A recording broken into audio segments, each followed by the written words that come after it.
Hello everyone. आज हम start करेंगे चैप्टर स्पेक्ट्रम। तो स्पेक्ट्रम चैप्टर में हमें सबसे पहले ये डिस्कस करना है कि how does a light deviate through a prism. ठीक है ना। तो यहाँ पे देखिए, ध्यान दीजिए, यहाँ पे मैंने एक ट्रायंगुलर शेप में प्रिज्म बनाया है और ये जो प्रिज्म है इस पे एक लाइट इंसिडेंट कराते हैं। So this is a light which is incident on this prism. अब लाइट का एक्चुअल पाथ है कुछ ऐसे, this is actual path of the light, but since it enters from a rarer medium to denser medium, तो ये क्या होगा, towards normal bent हो जाएगा। ये अगर नॉर्मल बनाया हमने तो लाइट रे टूवर्ड्स नॉर्मल बेंड हो गई। इट मीन्स अगर आप ध्यान दें तो इसकी बेंडिंग कुछ इस एंगल से हुई है और इस एंगल को हम नाम दे देते हैं डेविएशन 1। अब आप आगे देखिए, ये लाइट जब यहाँ प्रिज्म से बाहर निकलेगी तो भी वो अपने एक्चुअल पाथ से डेविएट होगी। अगर हम नॉर्मल यहाँ पे ऐसे बनाते हैं तो now it deviates away from the normal, तो वो इस तरह से डेविएट हो गई। अब आप ध्यान दीजिए कि यहाँ पर जो डेविएशन हुआ है वो ये एंगल है, इसको हम लिख दे रहे हैं डेविएशन 2। ओके, इसका मतलब है टोटल डेविएशन अगर हम देखना चाहें तो जो इंसिडेंट लाइट का पाथ है और जो ये इमर्जेंट लाइट, ये इमर्जेंट है और ये क्या है, इंसिडेंट रे।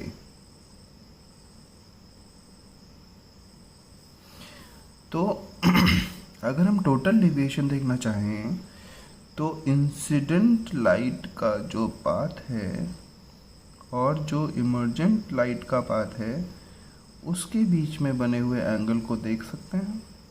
तो ये हमने इमर्जेंट लाइट को पीछे एक्सटेंड किया ऐसे, और ये जो टोटल एंगल बना है दिस इज कंप्लीट डेविएशन, ये है टोटल डेविएशन। तो यहाँ से हम एक चीज़ ये कह सकते हैं कि जो टोटल डेविएशन होगा वो फर्स्ट सरफेस के डेविएशन 1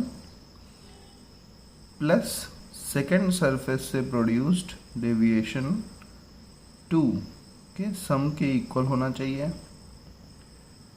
यस और नो? पहली सरफेस में जो डेविएशन प्रोड्यूस हुआ वो है डेविएशन 1 और दूसरी सरफेस से डेविएशन 2, और इन दोनों को सम कर दे तो हमें टोटल डेविएशन मिल जाएगा। ओके, तो ये है हमारा डेविएशन प्रोड्यूस्ड बाय प्रिज्म। अब बात करते हैं कि वो कौन से फैक्टर्स हैं जो इस डेविएशन को अफेक्ट करते हैं। तो पहला फैक्टर है जो हम ऑलरेडी पढ़ चुके हैं चैप्टर 4 में, वो है एंगल ऑफ इंसिडेंस, और इसके बारे में हमने डिस्कस भी किया है कि हाउ डज, अब यहाँ पे angle of incidence on the first surface की बात कही जा रही है, ऑन फर्स्ट सरफेस। ठीक है, तो हम ये ऑलरेडी पढ़ चुके हैं कि किस तरह से ये एंगल ऑफ इंसिडेंस जो है वो एंगल ऑफ डेविएशन को अफेक्ट करता है। आपको याद आ रहा होगा कि हम लोगों ने एक ग्राफ पढ़ा था जो कुछ इस तरीके से था। तो हम लोग ये कह रहे थे कि एक मिनिमम डेविएशन प्रोड्यूस होता है for a specific angle of incidence, और उससे कम वैल्यू पे भी डेविएशन बढ़ा हुआ होता है और उससे ज़्यादा वैल्यू पे भी डेविएशन बड़ा होता है। दैट मीन्स कि एक किसी स्पेसिफिक एंगल ऑफ इंसिडेंस पे ही डेविएशन मिनिमम होता है। अगर एंगल ऑफ इंसिडेंस उससे कम कर दिया जाए तो भी डेविएशन ज़्यादा हो जाएगा, और एंगल ऑफ इंसिडेंस ज़्यादा कर दिया जाए तो भी डेविएशन बढ़ जाएगा, है ना। इसके बाद दूसरा फैक्टर है एंगल ऑफ प्रिज्म। ये भी हम डिस्कस कर चुके हैं। एंगल ऑफ प्रिज्म यहाँ पे कौन सा एंगल होगा, यहाँ पे होगा AB और AC सरफेस का कॉमन एंगल है A। तो ये A है एंगल ऑफ प्रिज्म, और हम ये कहते हैं कि एंगल ऑफ प्रिज्म अगर इंक्रीज होता है तो डेविएशन भी इंक्रीज हो जाता है। ठीक है, अब बात आती है थर्ड फैक्टर, जो है वेवलेंथ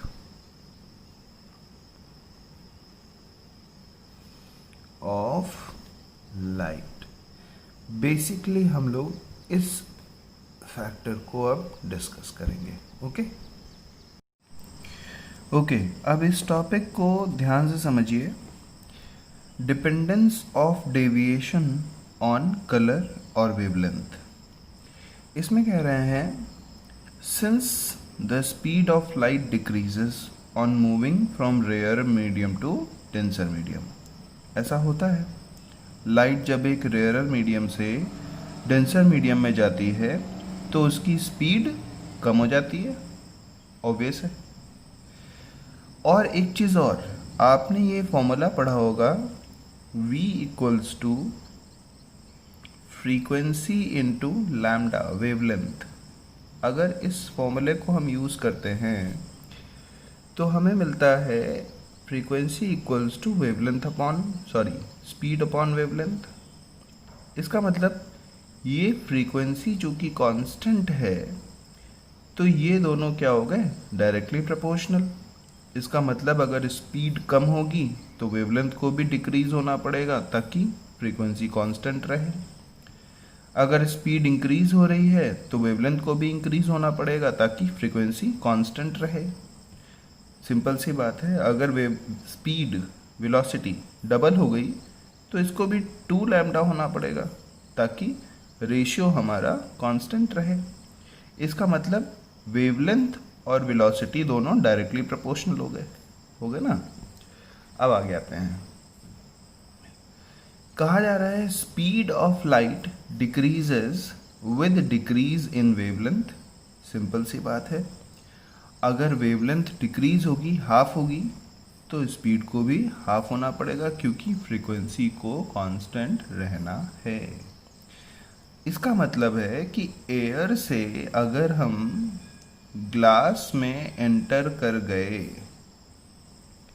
एयर से लाइट अगर ग्लास में एंटर कर गई तो ग्लास में एंटर करते ही लाइट की स्पीड और वेवलेंथ दोनों में फ़र्क आ जाएगा।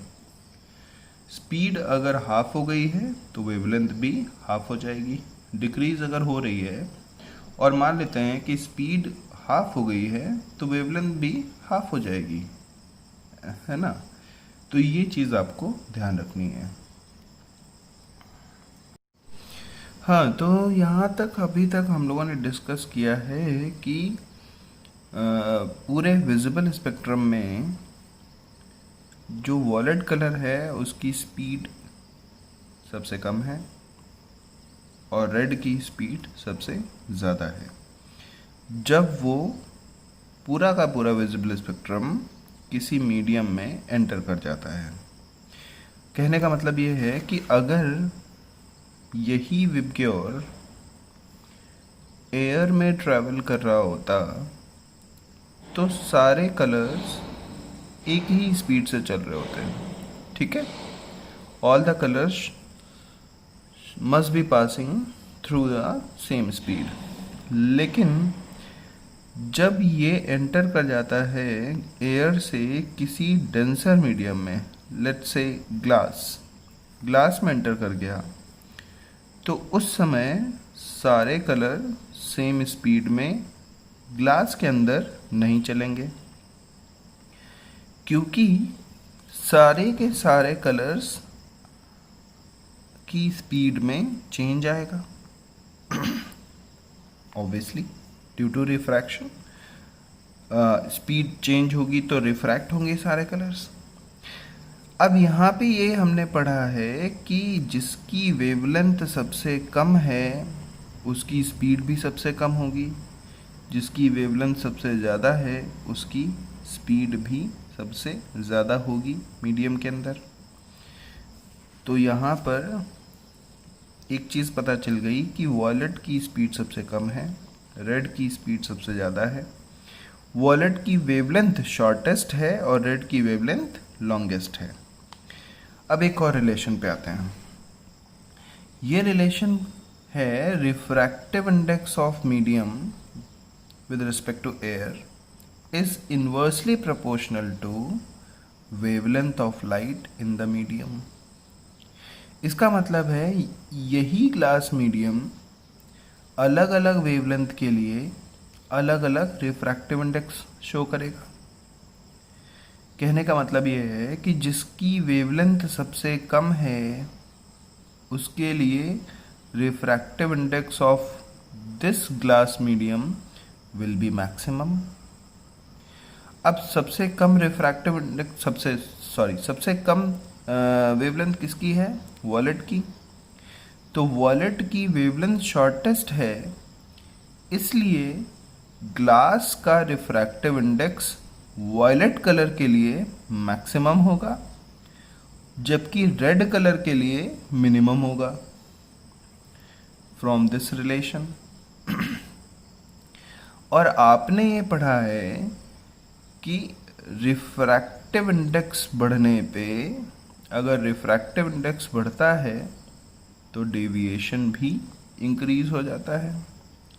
इसका मतलब ये हुआ कि यहाँ पर वॉयलेट का डेविएशन क्या होगा? मैक्सिमम होगा, मैक्सिमम डेविएशन होगा, क्योंकि इसकी रिफ्रैक्टिव इंडेक्स मैक्सिमम है। और रेड का डेविएशन कैसा होगा? मिनिमम होगा। ठीक है ना। चलिए एक एग्जांपल ले लेते हैं।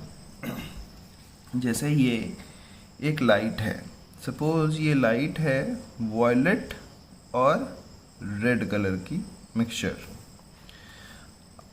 और इसमें एक और कलर इंट्रोड्यूस कर देते हैं, मान लेते हैं ग्रीन, है ना। वॉयलेट, रेड और ग्रीन।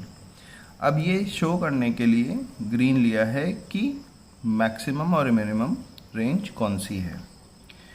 तो अब देखिए जब लाइट एयर में ट्रैवल कर रही है तो सारे कलर एक साथ ट्रैवल कर रहे हैं। क्यों? क्योंकि सबकी स्पीड सेम है।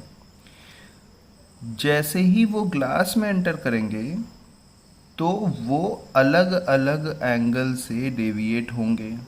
क्यों? क्योंकि सबका रिफ्रैक्टिव इंडेक्स बदल जाएगा। क्यों बदल जाएगा? क्योंकि सबकी वेवलेंथ अलग अलग है।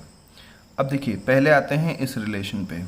किसकी वेवलेंथ सबसे कम है उसका रिफ्रैक्टिव इंडेक्स सबसे ज़्यादा होगा, और रिफ्रैक्टिव इंडेक्स सबसे ज़्यादा होगा तो डेविएशन सबसे ज़्यादा होगा। इसका मतलब सबसे ज़्यादा डेविएट होने वाली लाइट कौन सी होगी? जिसका वेवलेंथ सबसे कम है। तो सबसे ज़्यादा डेविएट हो रही है वॉयलेट। फिर अगर हम इंक्रीजिंग ऑर्डर ऑफ वेवलेंथ पे जाएं तो वॉयलेट के बाद आता है ग्रीन, यानी अब जो नंबर आएगा वो किसका होगा? ग्रीन का। और सबसे कम डेविएट कौन सी? सब मिनिमम डेविएशन किसका होगा? रेड का। तो ये है एक्चुअल पाथ, और रेड लाइट कुछ ऐसे चल रही है। तो आप देख सकते हो कि एक्चुअल पाथ से सबसे कम डेविएट हुई रेड, उससे ज़्यादा डेविएट हुई ग्रीन, और सबसे ज़्यादा डेविएट हुई वायलेट। समझ में आया? ये है डेविएशन का रिलेशन वेवलेंथ से। इसका मतलब हमें ये पता चल गया कि जिसकी वेवलेंथ शॉर्टेस्ट होगी उसका डेविएशन मैक्सिमम होगा। क्यों होगा? क्योंकि refractive index of medium maximum हो जाता है। समझ में आया? ये सिंपल सा लॉजिक है। चलिए एक एग्जांपल लेते हैं। ये एक लाइट रे है जो एयर से वाटर की तरफ एंटर कर रही है, एंड दिस लाइट रे is a combination of blue, yellow and red light. अब चलिए आप बताइए कि इस लाइट में सारे कलर किस तरह से डेविएट होंगे। ठीक है ना? सबसे पहले हम क्या देखेंगे? सबसे पहले हम देखेंगे कि इन तीनों कलर्स में सबसे कम वेवलेंथ किसकी है। तो पहले इनको अरेंज कर लेते हैं वेवलेंथ की ऑर्डर में। तो सबसे कम वेवलेंथ किसकी होगी? ब्लू की। फिर किसकी होगी? उससे बड़ी येलो, और उससे बड़ी रेड। यानी ये वेवलेंथ का इंक्रीजिंग ऑर्डर हो गया। जिसकी वेवलेंथ सबसे कम उसके लिए मीडियम का रिफ्रैक्टिव इंडेक्स सबसे ज़्यादा। इस वजह से deviation of that colour will be maximum. तो यहाँ पर सबसे ज़्यादा डेविएट कौन सा कलर होगा? ब्लू सबसे ज़्यादा डेविएट हुआ। डेविएशन पता लगाने के लिए हमें ओरिजिनल पाथ ड्रॉ करना पड़ता है। ये हो गया ओरिजिनल पाथ। ओरिजिनल पाथ से इतना डेविएट हुआ ब्लू कलर। इससे कम डेविएट होगा येलो, तो ये येलो कलर आ गया। ये ओरिजिनल पाथ से सिर्फ इतना डेविएट हुआ है, और इससे भी कम डेविएट होगा रेड कलर, तो ये हो गया रेड कलर, जो कि सबसे कम डेविएट हुआ है। इजी है ना? आसान है। सबसे पहले हमने देखा कि वेवलेंथ का इंक्रीजिंग ऑर्डर क्या है, और फिर जिसका वेवलेंथ सबसे कम उसका डेविएशन सबसे ज़्यादा, एंड सो ऑन। ओके, चलिए एक और एग्जांपल लेते हैं। अब इस एग्जांपल नंबर 2 में आप देखेंगे कि लाइट रे ग्लास से एयर की तरफ जा रही है। यहाँ पर एंगल बना है 45। तो ऑब्वियसली अगर हम एंगल ऑफ इंसिडेंस फाइंड करें तो एंगल ऑफ इंसिडेंस कितना मिल जाएगा? For all the colours 45। यहाँ पर ब्लू, येलो और रेड तीनों के लिए एंगल ऑफ इंसिडेंस हो गया 45। अब एक इंफॉर्मेशन और दे रहा हूं मैं। Critical angle for yellow is 45।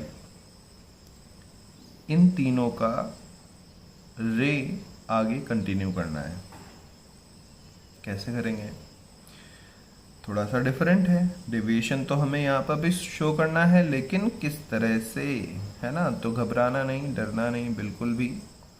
सबसे पहले जो इन्फॉर्मेशन गिवन है उस पर आ जाते हैं। तो येलो का क्रिटिकल एंगल है 45। इसका मतलब है येलो लाइट, यहाँ से येलो लाइट जो है वो तो रिफ्रैक्ट हो जाएगी by making an angle of refraction 90 degree. यानी ये कौन सी लाइट है? Yellow light. ठीक है। अब बाकी बचे हमारे दो कलर, ब्लू एंड रेड। अब क्या होगा? फिर वही चीज कि हमें इन दोनों में ये पता करना है कि इन दोनों में से किसका रिफ्रैक्टिव इंडेक्स कम है। तो सबसे पहले increasing order of refractive index लगा दिया, जिसमें येलो से हमारा मतलब ख़त्म हो गया क्योंकि येलो को हम आगे बढ़ा चुके हैं। बचा हमारे पास सिर्फ ब्लू और रेड। अब इनके बारे में सोचते हैं करना क्या है। चूंकि लाइट रे यहाँ डेंसर मीडियम से रेयर मीडियम जा रही है, तो हमारे पिछले कॉन्सेप्ट तो खराब हो गए। अब हमें यहाँ पे कुछ और निकालना पड़ेगा। तो ध्यान दीजिए, आपने पढ़ा है कि क्रिटिकल एंगल जो होता है, ठीक है, वो रिफ्रैक्टिव इंडेक्स ऑफ मीडियम से किस तरह रिलेटेड होता है। रिफ्रैक्टिव इंडेक्स बेसिकली आपको या तो वेवलेंथ से पता चल जाए कि रिफ्रैक्टिव इंडेक्स किसका ज़्यादा है, या किसी और चीज़ से पता चल जाए कि दोनों कलर में से किसके लिए रिफ्रैक्टिव इंडेक्स ज़्यादा होगा। तो आपने पढ़ा है रिफ्रैक्टिव इंडेक्स ऑफ मीडियम जो होता है उसका रिलेशन क्रिटिकल एंगल से क्या है, इनवर्सली प्रोपोर्शनल होता है। आपने पढ़ा है refractive index of medium is equals to 1/sin IC, यानी कि ये इनवर्सली प्रोपोर्शनल है, ठीक है। और आप ये जानते हो कि ब्लू की वेवलेंथ कम है, इसलिए उसका रिफ्रैक्टिव इंडेक्स ज़्यादा होगा। तो कुल मिला के एक चीज़ हमें पता चल गई कि for blue colour refractive index is maximum, तो क्रिटिकल एंगल मिनिमम होगा। नहीं आया समझ में? क्योंकि रिफ्रैक्टिव इंडेक्स और क्रिटिकल एंगल इनवर्सली प्रोपोर्शनल है ना। तो अगर ब्लू की वेवलेंथ शॉर्ट है और शॉर्ट वेवलेंथ के लिए रिफ्रैक्टिव इंडेक्स ज़्यादा होता है, तो out of blue and red blue की वेवलेंथ शॉर्टेस्ट है, हम कह सकते हैं, तो रिफ्रैक्टिव इंडेक्स मैक्सिमम होगा। और इस रिलेशन से ये पता चल रहा है क्रिटिकल एंगल मिनिमम होगा। इसका मतलब है कि यहाँ पर रेड का क्या है हमें मिलेगा, for red colour refractive index, चूंकि इसकी वेवलेंथ लॉन्गेस्ट है तो रिफ्रैक्टिव इंडेक्स क्या हो जाएगा, मिनिमम, और क्रिटिकल एंगल क्या हो जाएगा, मैक्सिमम। ये जो इन्फॉर्मेशन हमने निकाली है, ये इन्फॉर्मेशन काम आएगी यहाँ पर आगे पाथ फाइंड करने में, ठीक है। तो येलो का तो काम हो गया। अब हमें ये पता करना है कि ब्लू और रेड में किसी का TIR तो नहीं हो रहा, ठीक है।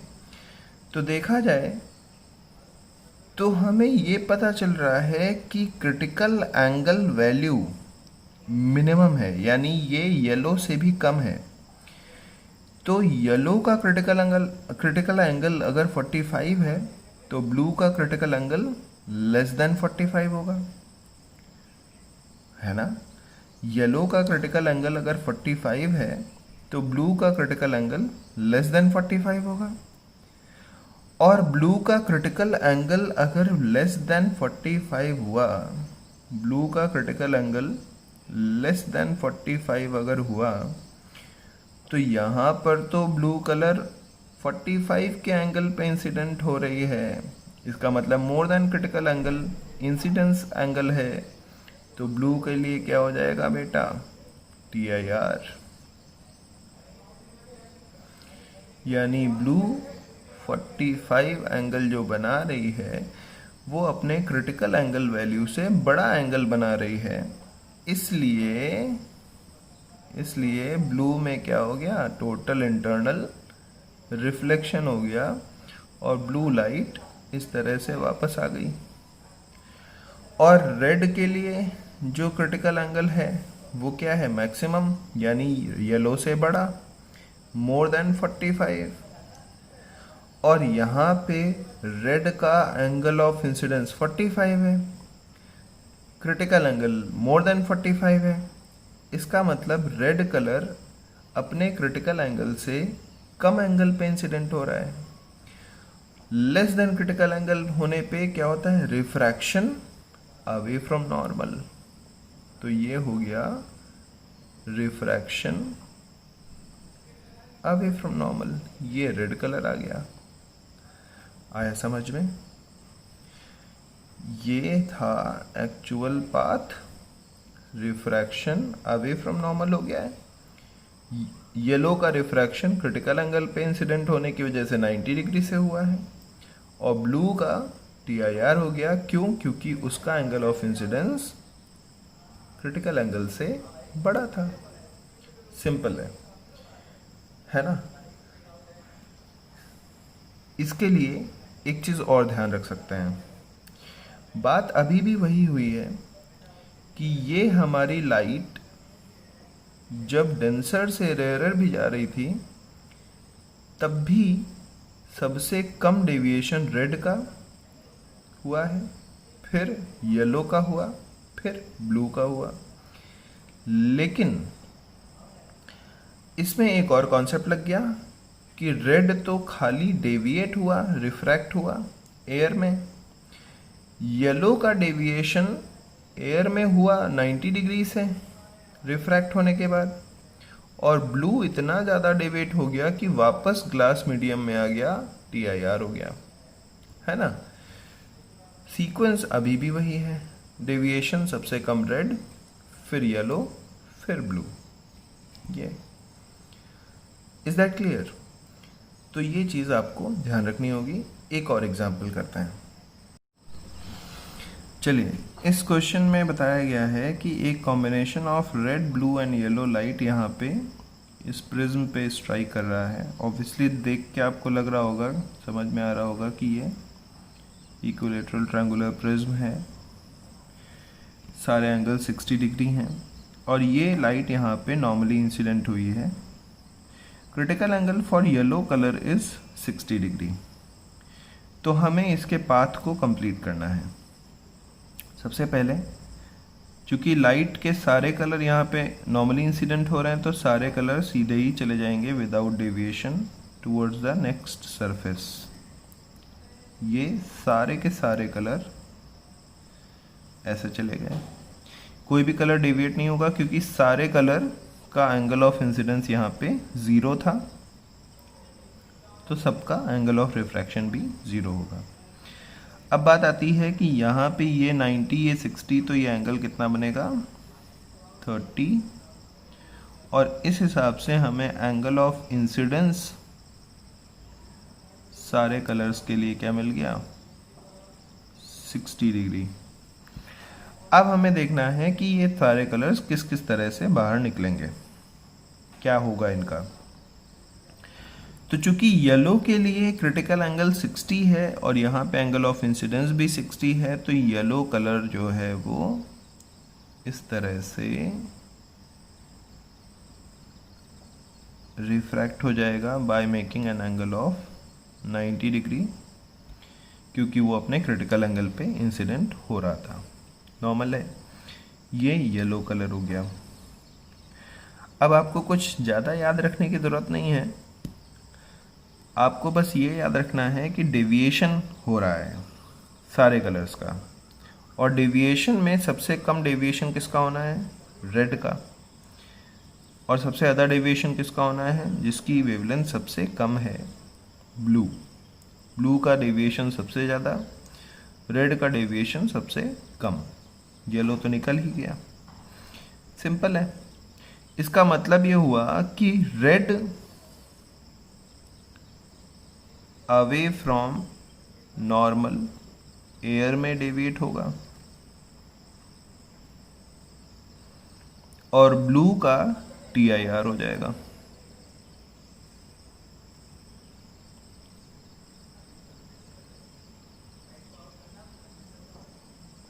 ये 90 डिग्री बनेगा और लाइट रे सीधी चली जाएगी।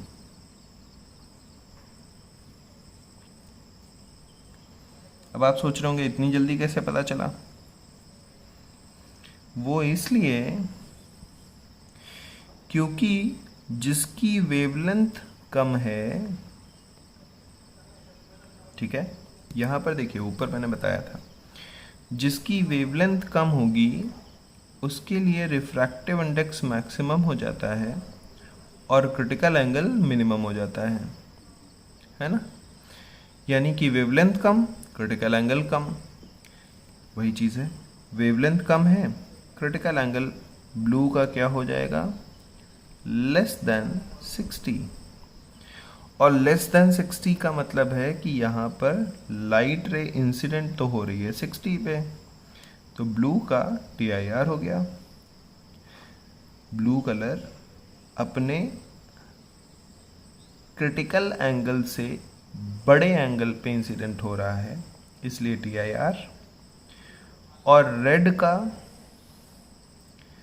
मोर देन 60 है, यानी रेड कलर अपने क्रिटिकल एंगल से छोटे एंगल पे इंसिडेंट हो रहा है, इसलिए refraction away from normal. Common सी चीज़ है ना। यही है हमारा एग्जाम्पल, ध्यान रखिएगा। All the best.